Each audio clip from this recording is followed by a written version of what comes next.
Baik, Assalamualaikum warahmatullahi wabarakatuh. Selamat pagi dan salam sejahtera bagi kita semua. Apa kabar hari ini?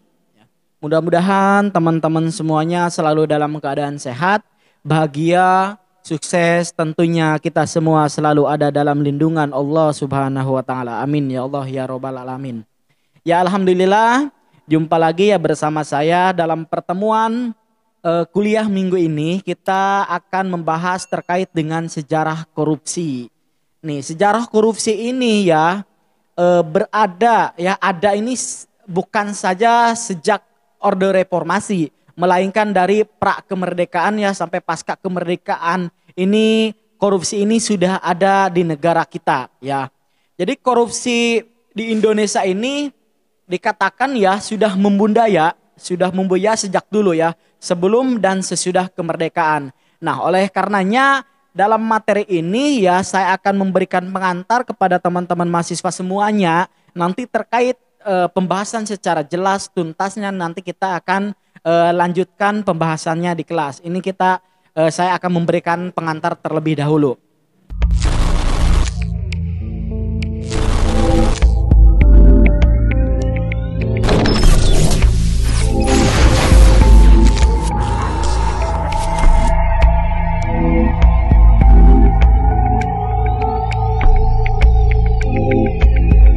Nah, sebelum dan sesudah kemerdekaan ini ya, korupsi ini sudah membudaya di negara kita.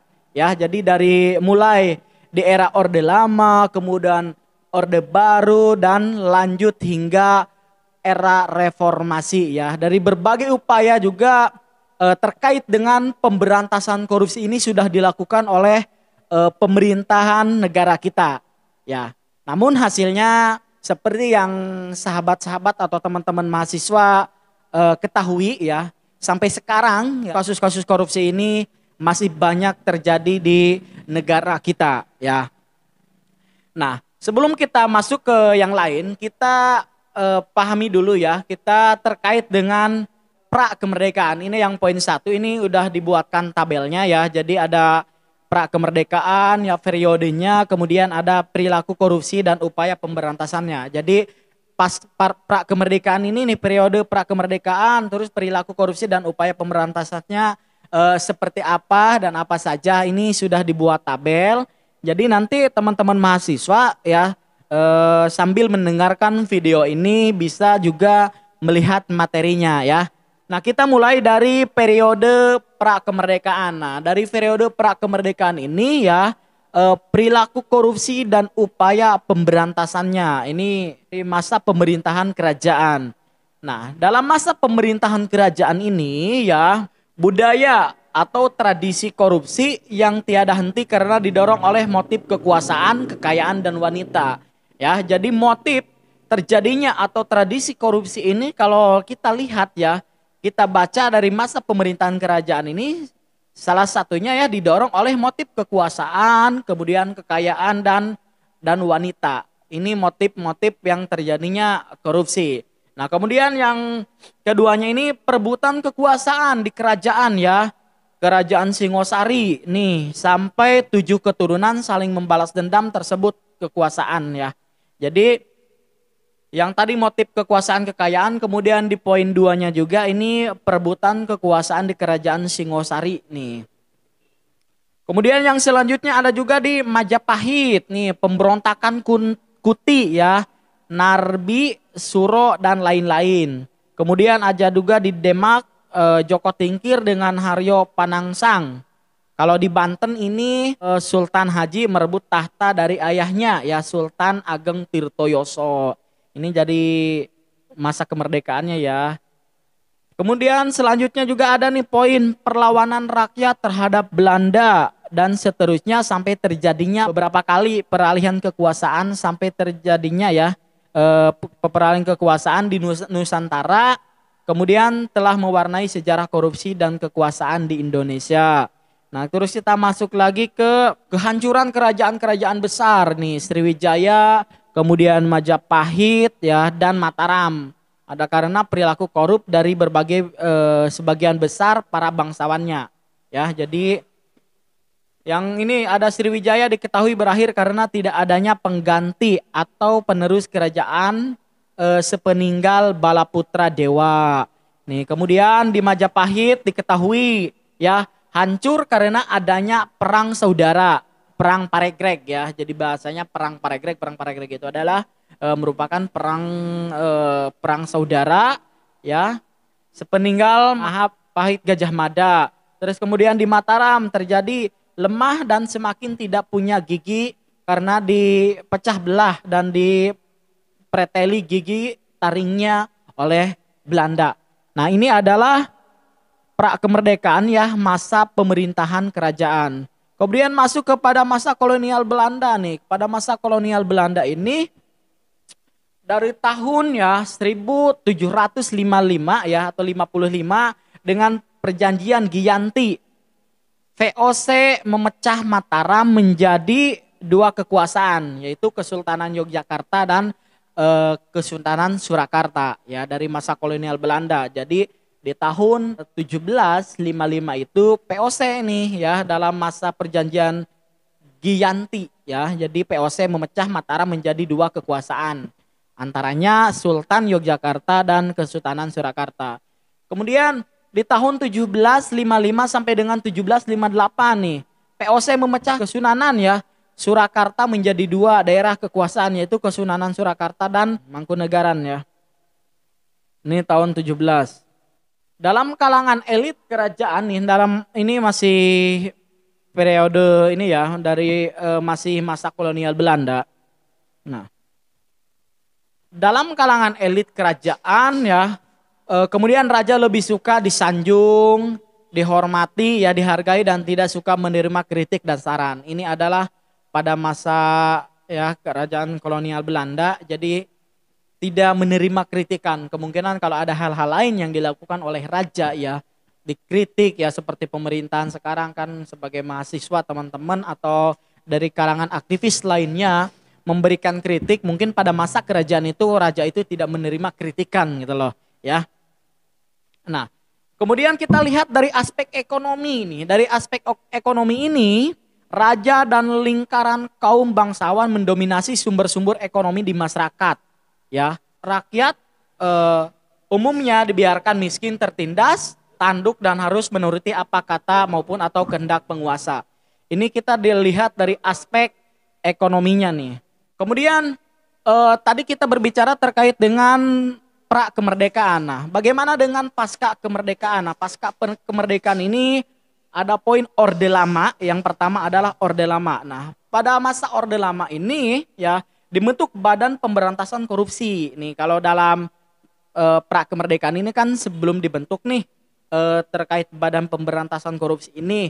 Nah, kemudian pada Orde Lama karena ini masih terjadi ya, jadi korupsi ini dari pra kemerdekaan sampai dengan pasca kemerdekaan korupsi ini ada gitu kan, masih ada. Makanya dalam Orde Lama untuk mengantisipasi terjadinya korupsi ini maka dibentuklah Badan Pemberantasan Korupsi atau Panitia Retoling ya, aparatur negara disingkat PARAN, dibentuk berdasarkan Undang-Undang Keadaan Bahaya ya, dipimpin oleh A.H. Nasution dan dibantu oleh dua orang anggota yakni Profesor Muhammad Yamin dan Ruslan Abdul Ghani. Nah, namun ternyata pemerintahan pada waktu itu setengah hati ya untuk menjalankannya. Makanya kasus-kasus korupsi ini bukannya menghilang nih, malah ya semakin ada. Dan kita juga ya bahkan sampai saat ini pun kasus-kasus korupsi itu di negara kita masih membudaya. Nah, kemudian selanjutnya dalam pejabat pemerintah juga diharuskan mengisi formulir yang disediakan istilah sekarang. Ya, kalau dari istilah sekarang ini daftar kekayaan pejabat negara ya. Jadi ketika kita menjabat sebagai menteri ya atau sebagai apapun itu sebagai pejabat publik, kita melaporkan dulu nih hasil kekayaan kita ke KPK ya atau ke institusi yang menangani terkait hal tersebut gitu. Dalam perkembangannya kemudian ternyata kewajiban pengisian formulir tersebut mendapat reaksi keras dari para pejabat. Mereka berdalih agar formulir itu tidak diserahkan kepada PARAN tetapi langsung kepada presiden. Nah, Jadi pada saat pengisian itu juga nih terjadi juga nih gejolak nih ya.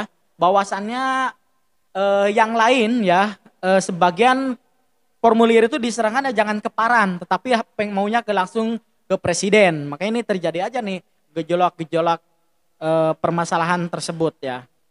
Kemudian untuk selanjutnya nih, Subadrio mengumumkan pembubaran Paran nih, operasi Budi yang kemudian diganti namanya menjadi Kontrar, Komando Tertinggi Retooling Aparat Revolusi. Nah, jadi tadi Paran itu ya diganti, kemudian diganti menjadi Kontrar, Komando Tertinggi Retooling Aparat Revolusi. Di mana Presiden Soekarno menjadi ketuanya, serta dibantu oleh Subadrio dan Letjen Ahmad Yani. Nah, ini jadi tadi di ketuanya, kalau untuk Kontrar ini langsung dikomandoi oleh Presiden Soekarno. Sejarah kemudian mencatat pemberantasan korupsi pada masa itu akhirnya mengalami stagnasi. Ini jadi setelah diganti oleh Presiden Soekarno itu kasus korupsi juga mengalami stagnasi. Nah, kemudian dalam waktu kurun ya, waktu 3 bulan sejak operasi Budi dijalankan, keuangan negara dapat diselamatkan sebesar kurang lebih 11 miliar. Jumlah yang cukup ya, signifikan pada waktu itu ya, karena dianggap mengganggu prestisi presiden, akhirnya operasi Budi dihentikan. Nah, itu pada masa Orde Lama ya. Jadi masa Orde Lama ini kasus korupsi sudah dibentuk ya, tadi disebutkan dengan yang namanya Paran, kemudian sudah diganti lagi ya Kontrar dan dikomandoi oleh Soekarno. Nah, kemudian kita lihat nih pada masa Orde Barunya. Apakah dalam masa Orde Baru ini ada peningkatan, ya, ada penurunan atau malah meningkat nih kasus korupsi ini? Nah, dalam masa Orde Baru ini dibentuk juga nih tim pemberantas korupsi TPK ya. Jadi ada lagi pembentukan lagi nih yang namanya tim pemberantasan korupsi TPK yang diketuai oleh Jaksa Agung. Tadi kan kalau masa Orde Lama diketuai oleh Presiden Soekarno ya, yang kedua, kemudian yang Orde Baru ini langsung diketuai oleh Jaksa Agung. Nah, pada tahun 1970 terdorong oleh ketidakseriusan TPK dalam pemberantasan korupsi seperti komitmen Soeharto, mahasiswa dan pelajar melakukan unjuk rasa memprotes keberadaan TPK. Nah, jadi ada lagi nih gejolak ya, gejolak ada lagi pada tahun 1970 terkait dengan hadirnya TPK. Kemudian perusahaan-perusahaan negara seperti Bulog nih, Pertamina, Departemen Kehutanan banyak disorot masyarakat karena dianggap sebagai sarang korupsi. Maraknya gelombang protes dan unjuk rasa yang dilakukan mahasiswa akhirnya ditanggapi oleh Soeharto. Nah, jadi pada masa itu juga karena dianggap ya, jadi Departemen Kehutanan banyak disorot masyarakat karena banyak terjadinya korupsi, maka terjadi lagi gejolak demo-demo masyarakat ya, sehingga pada akhirnya perkara tersebut juga langsung ditanggapi oleh Presiden Soeharto. Kemudian kita lanjut nih pasca reformasi ya. Nah, kita tadi lihat bahwa dalam masa Orde Baru ini sudah dibentuk lagi ya terkait dengan penanganan korupsi, tetapi korupsi masih terjadi dan gejolak-gejolak di masyarakat terkait dengan pembentukannya itu masih terjadi ya. Sehingga kita masuk kepada masa reformasi ini. Masa reformasi ini, pada era reformasi hampir elemen penyelenggara negara sudah terjangkit virus korupsi. Nah, kalau kita lihat ya dari pra kemerdekaan ya, masa kerajaan kolonial Belanda, kemudian masuk kepada pra kemerdekaan ya, Orde Baru dan Orde Reformasi, ini kasus korupsi ini bukannya menurun ya, melainkan ini malah semakin menaik. Nah, dalam bahasanya juga dalam reformasi ini, pada masa reformasi ini hampir seluruh elemen penyelenggara negara sudah terjangkit virus korupsi yang sangat ganas. Waduh, ini mah udah ada ya, udah semakin ganas ini kalau dalam masa reformasi ini. Kemudian pada masa Presiden B.J. Habibie mengeluarkan Undang-Undang Nomor 28 Tahun 1999 tentang penyelenggaraan negara yang bersih dan bebas dari KKN, berikut pembentukan berbagai komisi atau badan baru seperti KPKPN, KPPU atau lembaga ombudsman. Ya, jadi kalau tadi itu kan dibentuk tim nih. Nah, Pak Pasca reformasi ini ya dibuatlah undang-undangnya oleh Presiden B.J. Habibie dengan tujuan untuk mengantisipasi ya terjadinya tindak pidana korupsi ini. Ya, dari seperti pembentukan KPKPN ya, KPKPU oleh lembaga atau lembaga ombudsman ya. Kemudian masuk kepada masa Presiden Abdurrahman Wahid membentuk tim gabungan pemberantas tindak pidana korupsi. Ini ganti lagi nih namanya TGPTPKP ya dengan peraturan pemerintah nomor 19 tahun 2000, namun di tengah semangat menggebu-gebu untuk memberantas korupsi dari anggota tim melalui suatu judicial review Mahkamah Agung, TGPTPK akhirnya dibubarkan. Sejak itu Indonesia mengalami kemunduran dalam upaya pemberantasan KKN ya. Jadi tadi kalau B.J. Habibie dia membentuknya berdasarkan undang-undang, kemudian pada masa Abdurrahman Wahid membentuk dengan peraturan pemerintah, tetapi itu ada pembubaran berdasarkan judicial review ya, melalui judicial review Mahkamah Agung dibubarkan, makanya sejak itu mengalami kemunduran dan upaya pemberantasan KKN, kolusi korupsi dan nepotisme. Kemudian di samping pembubaran TGPT PK ini, Presiden Gus Dur kemudian juga dianggap tidak bisa menunjukkan kepemimpinan yang dapat mendukung upaya pemberantasan korupsi. Nah, selanjutnya proses pemeriksaan kasus dugaan korupsi yang melibatkan konglomerat ya Sopyan Wanandi dihentikan dengan surat perintah penghentian penyidikan SP3 dari Jaksa Agung Marzuki Darusman. Akhirnya Gus Dur didera kasus Bloget ya. Nah, ini dari masa reformasi ya. Kemudian nih kita masuk juga ke konglomerat bermasalah bisa mengoceh aparat hukum dengan alasan berobat ke luar negeri, pemberi SP3 untuk Prajogo, Pangestu, Marimutu, Sinivasan, ya Jamsul Nur Salim. Ini banyak sekali yang dari eksekusi putusan MA pemberian fasilitas ya. Nah, kemudian karena ini banyak juga ini yang di SP3. Nah, kemudian masyarakat menilai bahwa pemerintah masih memberi perlindungan kepada para penguasa besar, memberi perlindungan ya, memberi perlindungan kepada para penguasa besar yang notaben memberi andil bagi kebangkrutan perekonomian nasional. Nah, pemerintah semakin lama semakin kehilangan wibawa. Nah, belakangan kasus-kasus korupsi merebak pula di sejumlah DPR di era reformasi.